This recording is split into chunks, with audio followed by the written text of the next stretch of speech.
Welcome to పూరాలుకల్.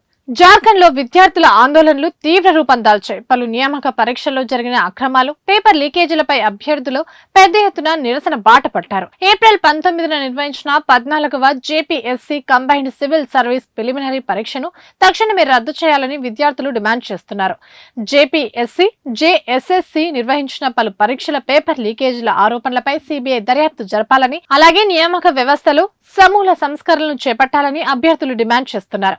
ఈ ఆందోళనలో భాగంగా విద్యార్థి నేత దేవేంద్రనాథ్ మహాతో రాంచీలోని జైపాల్ సింగ్ ముండా స్టేడియంలో నిరవధిక నిరాహార దీక్ష ప్రారంభించారు. జూలై 2న జేపీఎస్సీ ప్రిలిమినరీ ఫలితాలు విడుదలైనప్పటి నుంచి ఈ ఆందోళనలు కొనసాగుతున్నాయి. గవర్నర్ ను, సీఎం ను కలిసి పేపర్ లీకేజ్ కి సంబంధించిన ఆధారాలు సమర్పించినప్పటికీ రాష్ట్ర ప్రభుత్వం మరియు జేపీఎస్సీ ఎలాంటి చర్యలు తీసుకోకపోవడంతోనే ఈ దీక్షకు దిగినట్టు వెల్లడించారు. 14వ పోటీ పరీక్షను రద్దు చేయడంతో పాటు టీడీపీఎల్ ఏజెన్సీ నిర్వహించిన అన్ని పరీక్షలపై విచారణ జరపడమే తమ ప్రధాన లక్ష్యమని స్పష్టం చేశారు.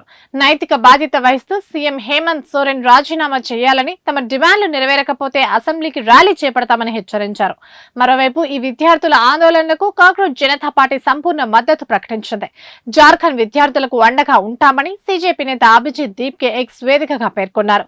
గతంలో ఢిల్లీలోని జంతర్ మంతర్ వద్ద సీజేపీ ఆందోళనల సమయంలో దేశ విదేశాల నుంచి స్విగ్గీ, జొమాటో యాప్ల ద్వారా నిరసనకారులకు ఆహారం ఆర్డర్ చేసిన మాదిరిగానే ఇప్పుడు రాంచీలోనూ ఆందోళనకారులు కూడా పలు ప్రాంతాల నుంచి ఆహారాన్ని పంపిస్తున్నారు.